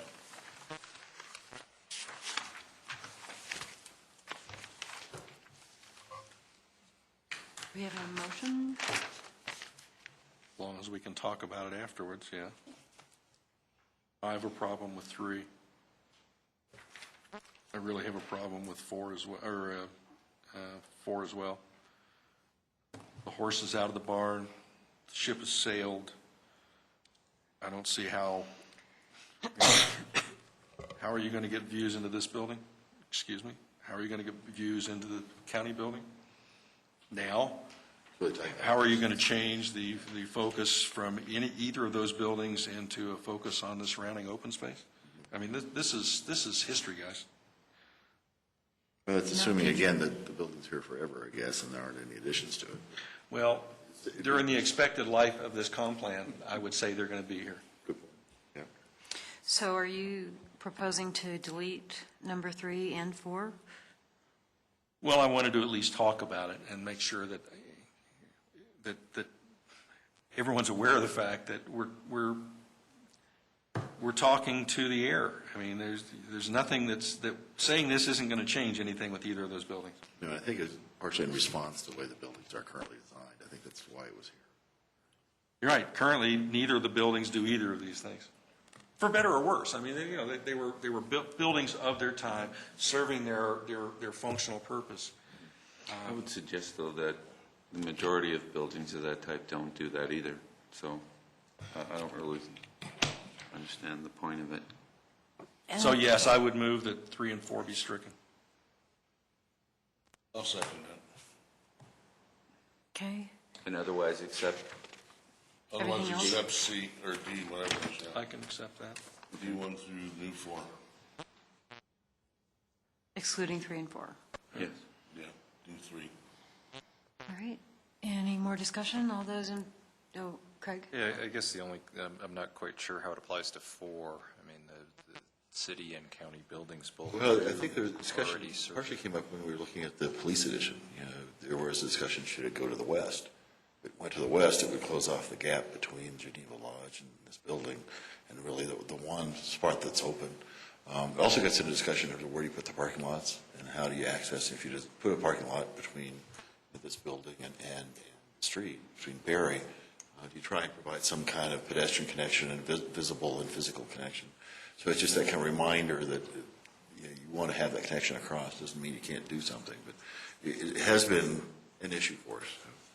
I guess basically what it's saying is the site, the way that the buildings are arranged on the public institutional sites maximizes their use for public open space or parks. And if we had a chance to do any of that, I'd be all for it, but we don't. But does Well, number except 5, further expansion of the buildings might compromise that. does number 5 cover what we're trying to say, number 4? No. I agree with Craig on that. Number 5 is really talking about the space around it. 3 and 4 are really talking about the relationship, the visible and the vision, as far as the relationship visually and in terms of traffic moving in and out between the buildings and the open space. My only point is, it's a little late to worry about that. They are what they are. I think, to answer your question, to me, 5 does cover what my concern was, that it does the design of the park and open space. In terms of maximizing what we can do with Exactly. the open space, right? So you're okay with I'm okay deleting with 3 deleting and 3 4? and 4. All right, we've got a motion on the table. Jenny, you look a little bit, It's really just about architecture is what the 3 and 4, just about the design of the buildings and the site, and about what happens with any new construction. I mean, I think David is correct that what's here is what's here, but if something new happens, I think Dennis brings up a good point, is that there's some things that would be great if took into account.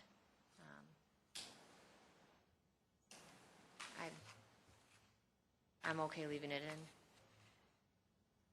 okay, so do we want to vote? And the vote is on the table to delete accept it as is, deleting 3 and 4. And Tony and Jenny are against.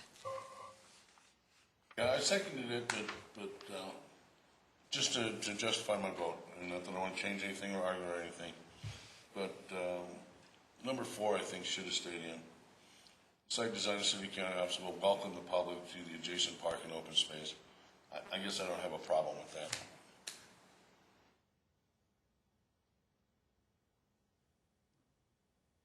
Three, okay. 4, I don't have a problem with. I think you may find that 2 pretty well covers that, Tony.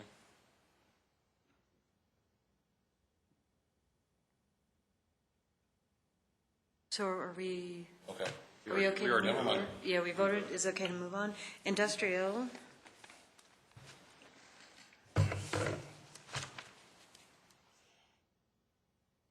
Motion.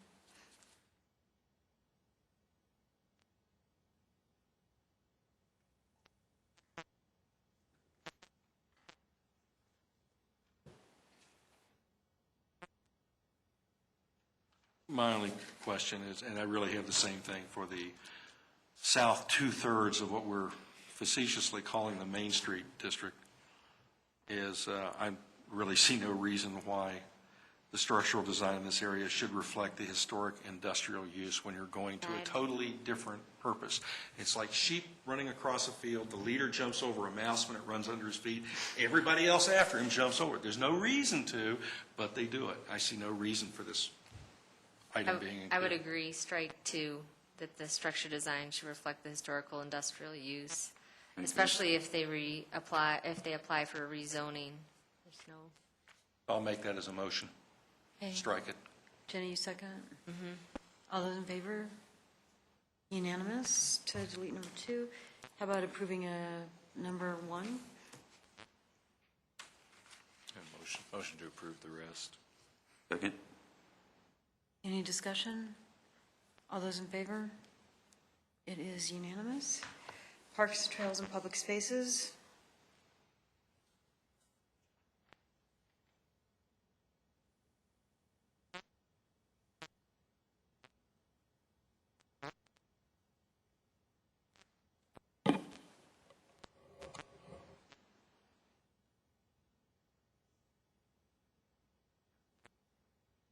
Jenny? I have just something on the box here with the definition of complete streets, that is in our appendix, and doesn't that occur earlier in our document, that In the goals and policies. we could strike the definition of complete streets in the appendix? So move this to the goals policies. It's already I was there. just going to Yeah, say, yeah. I think it is Yeah, already. and isn't even addressed in this, as a matter of fact. Right, so, Yeah, it is down in circulation network, but it Yeah, was but already. I think it's, I think if we want it in the beginning instead of just tucked here. okay, the motion is to delete that call-out box for definition of complete streets. Do we have a second? Second. All those in favor? Unanimous? Anything on parks, trails, and public spaces? Motion? My only comment on this is that putting a bridge over the railroad or Santa Fe is going to be a monumental effort. It's going to take a very long time And and cost a whole lot of money. that was one of the alternatives we had talked about. Yeah. The other one is, The other one is extending the sidewalk on Elmo. And as far as getting across Santa Fe, there's no good way of doing that either. well, this one doesn't even address Santa Fe. In a sense, we're repeating what we have in the goals, policies, and implementation strategy, so this is kind of saying the same thing. But this is really tall. The 3 points here are all going to the east, not talking about Santa Fe. Yeah. So add maybe 4? You know, about the only thing you could say for Santa Fe is encouraging some sort of a connection in conjunction with any development of that property on the northwest corner. That's really about the only place there is you could do something What is the like that. status? Anybody know the status of that property in the northeast corner? Still Northwest owned corner? by the family, and Is it? far as I know, there's no interest in selling it or anybody who's Or developing. approaching. How about adding, oh, Craig? I was just going to suggest that we delete A, B, and C and enhance the one bullet to say something more, a little bit more broadly. Existing parks will be protected, enhanced, and if possible, expanded. New and improved trails and connections across barriers will take advantage of neighboring parks adjacent to the downtown area or something like that. I just think that anything that, I agree with eliminating A, B, and C. I think that we spell it out in the meat of the document. I do too. And just say that improved connections or Take connections from the east side of town and the west side of town toward downtown. And I don't know how you want to put that in there, but Point is to take advantage of existing open space that is adjacent to the downtown area, because it's limited within the downtown area.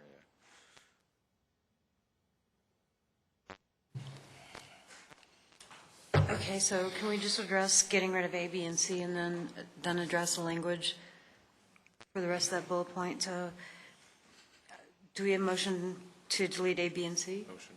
And a second, and any discussion? All those in favor of deleting A, B, and C?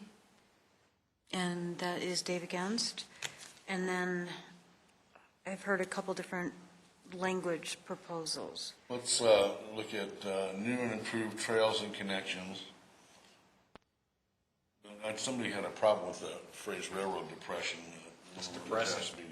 It is depressing, yeah. Grade separation. Just take out the word depression.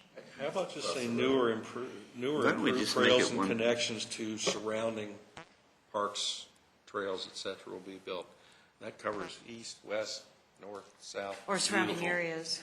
Surrounding areas. Beautiful surrounding areas. I'll support that.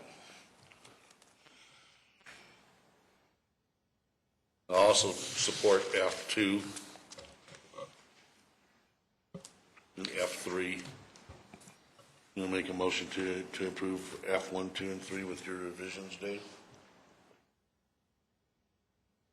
Do you have a second? Second. Any discussion?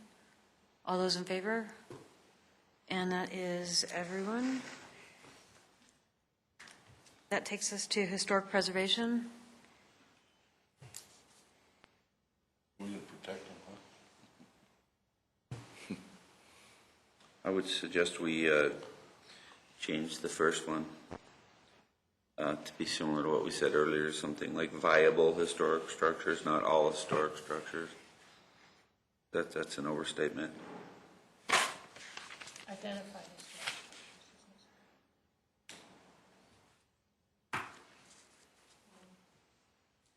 Dennis, maybe you could give a little background on this. And I think what this is responding to is that sometimes a developer will come in and they'll want to do something to an older building. Well, this goes specifically to Merle's. And Let's get right down to it. It gets to Merle's, and we don't want any more Merle's. We don't want any structure.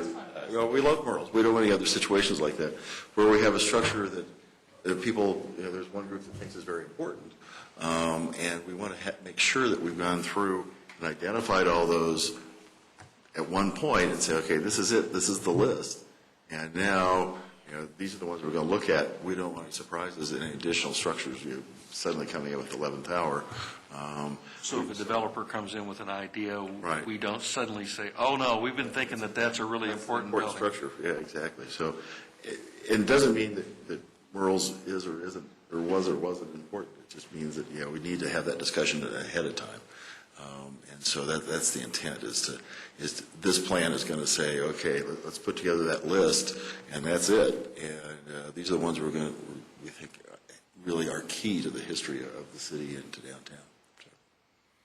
And we have this already in the goals and policies and implementation strategies. Yeah, we have all of this in the But because a structure is identified as historic, does that necessarily mean it's going to be protected? No. It depends on what it is. If it's a designated structure, yes. If it's just a list of merit structure, no. Depends on how it's identified. But if it's identified protected, yeah, I think that indicates that it has some kind of protections on it. Doesn't necessarily mean that it's protecting against demolition. In case of designated structures, the de facto protection is protects against demolition.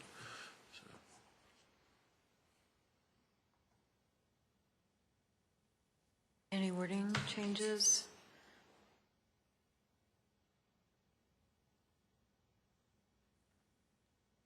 Make a motion to accept it as it's written, G 1 and 2. Second. Any discussion? Jenny, any? No? All those in favor? That is Dave against. Circulation network?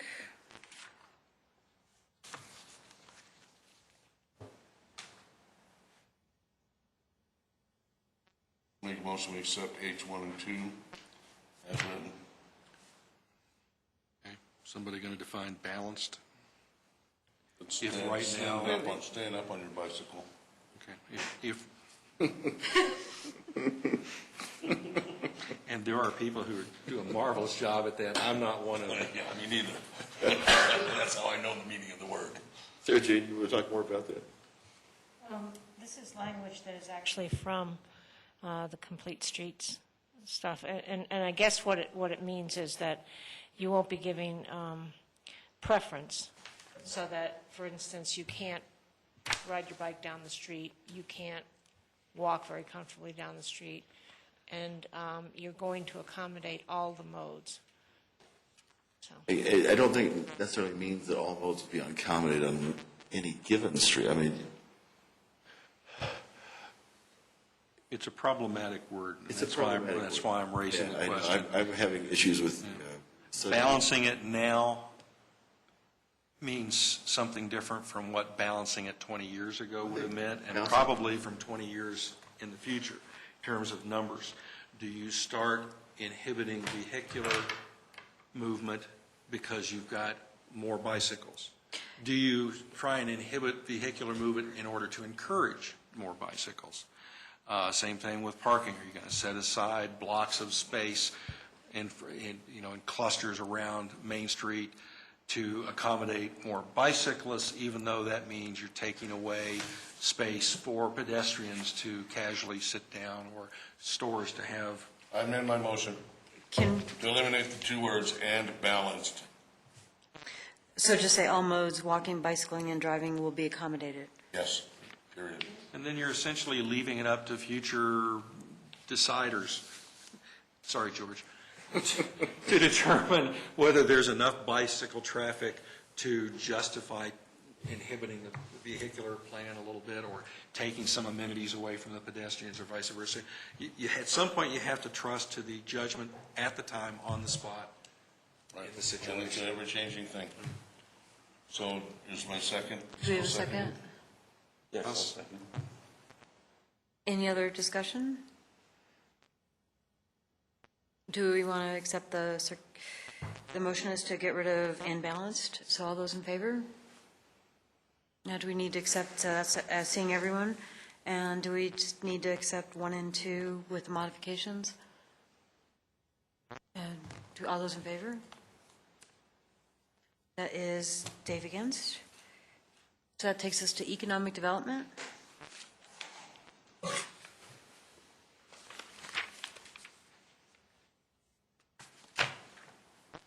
We have the downtown will be a model for sustainable practices in both economic development and sustainability.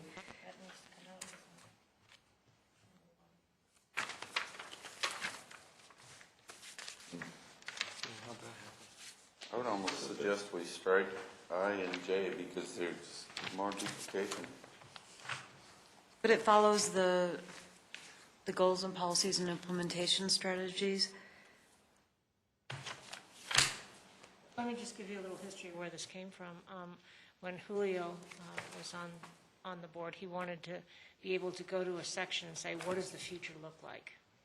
And so that's what this is. And then when we had it in the body, it seemed super repetitive, so we said, well, let's move it to the appendix. So that's where it came from.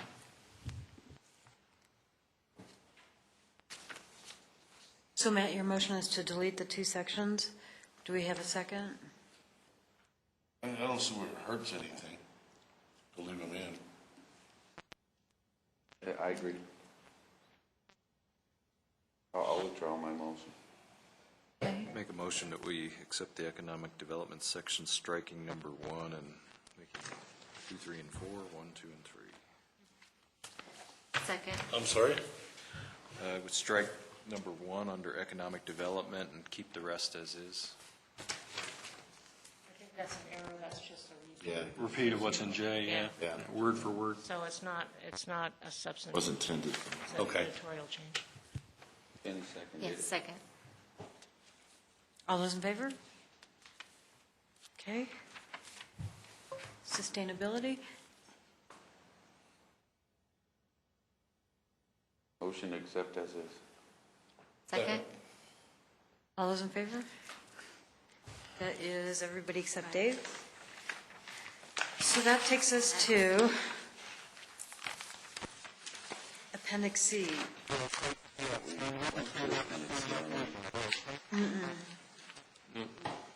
I would have remembered. Anybody have a problem with page 44?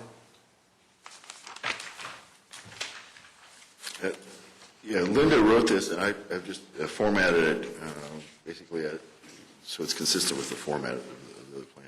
A little different, but it's the same material, just different form. And that's even more reason why you guys should really look at this.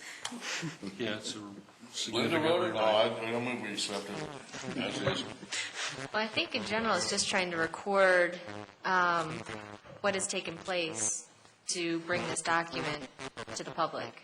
And so I'm all right with letting the editorial staff go through and format it the way that they'd like to, but I think Linda she's summarized a lot of information here.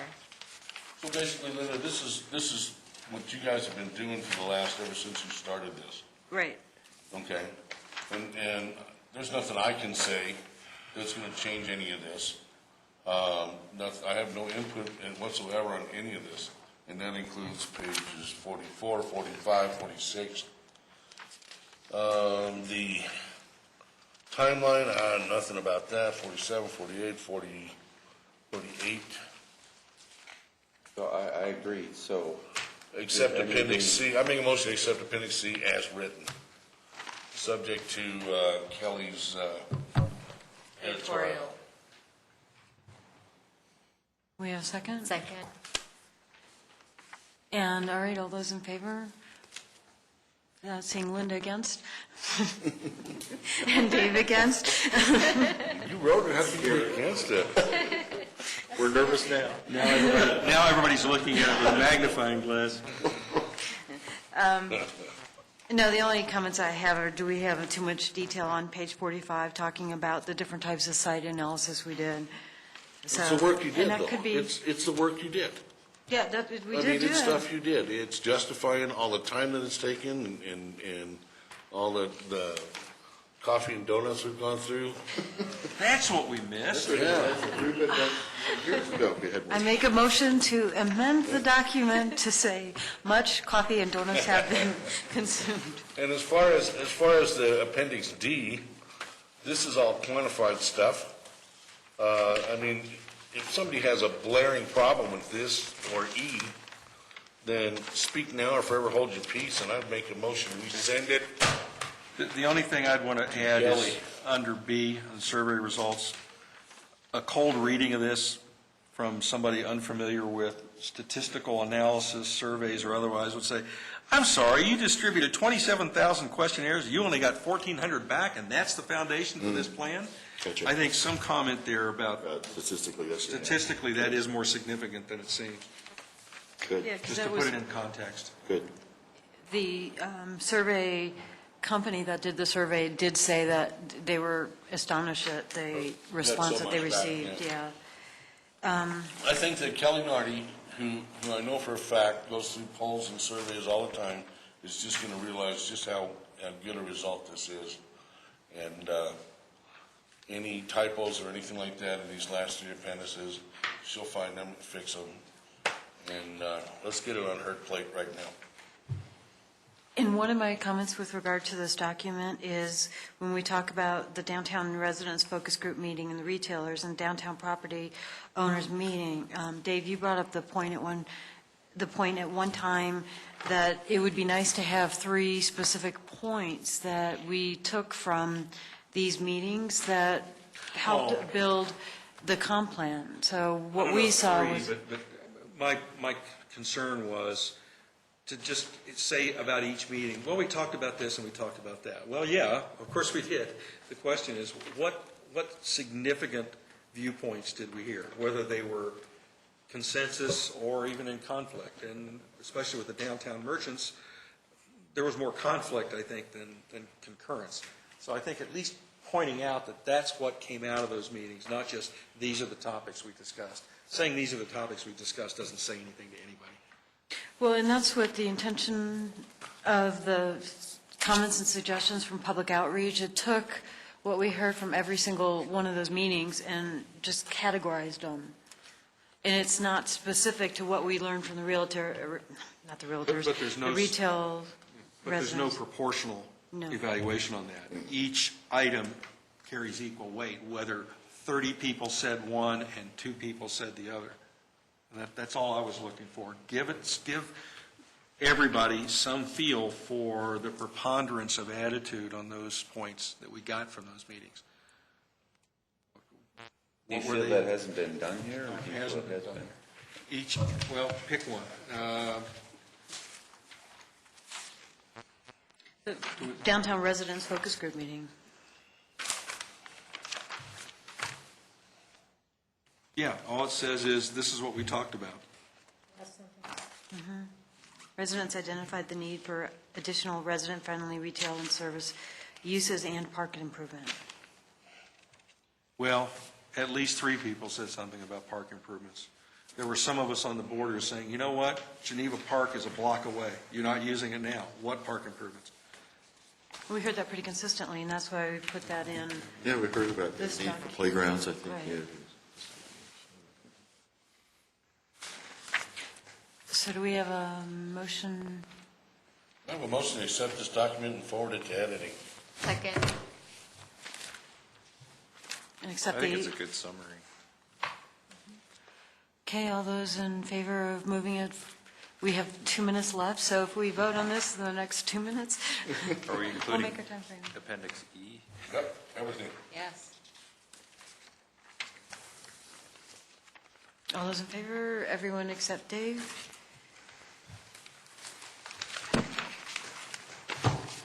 So we'll send this to Kelly for editing, and then we, at the next meeting, On the 7th. on the 27th, we have the we will public have a hearing. public hearing. It depends on how long it goes. We'll try to get back into this. What's our hearing on the 27th? The hearing is on, my mind is not blank. Oh, that's right, lighting standards. Thank you, lighting ordinance. So, yeah.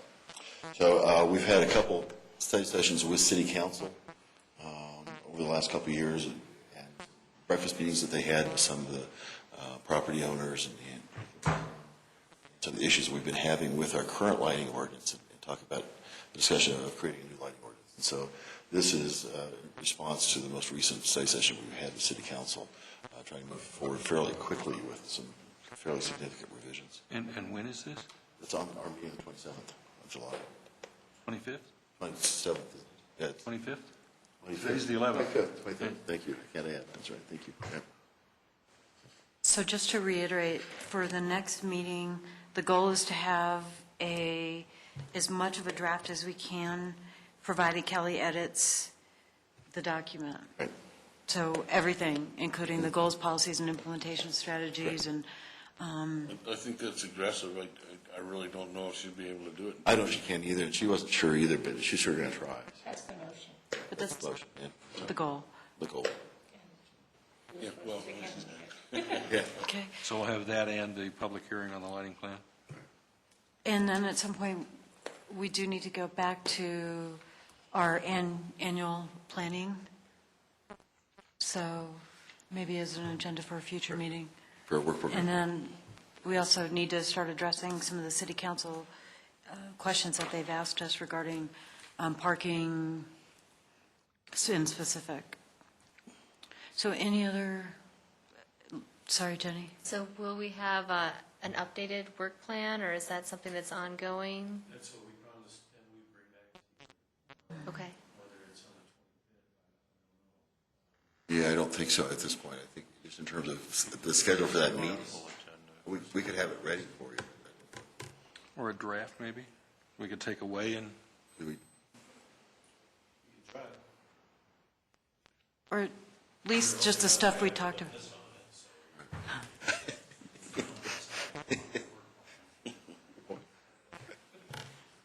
All right, so any other further comments before we adjourn? I have one comment. I unfortunately have to go in for ankle surgery on the 19th. I will not be able to attend the Historic Preservation Board meeting on the 18th, so somebody should take my place. It'll be a very interesting meeting, so we can go. In addition to that, I'm probably going to miss a few meetings here too, just because of I'll be in a non-weight-bearing cast for quite a while. balancing on your bicycle. Actually, it was the imbalance on my motorcycle that started the whole thing. Do we have any volunteers to attend the HPB board? It's on the 18th? I'm not sure I can. A week from today. Yeah, so. Dennis, is it possible you can send an email at the time? Sure, you can. 7 o'clock here. I'll try to. 7 o'clock. 7 o'clock here. Same time. Same place? Yeah, I'll send one out. I'll volunteer. Okay, great. That's good, because you were going to get volunteered. So do we have, if there's nothing else, do we have a motion to adjourn? Second. So moved. All those in favor? Aye. Unanimous.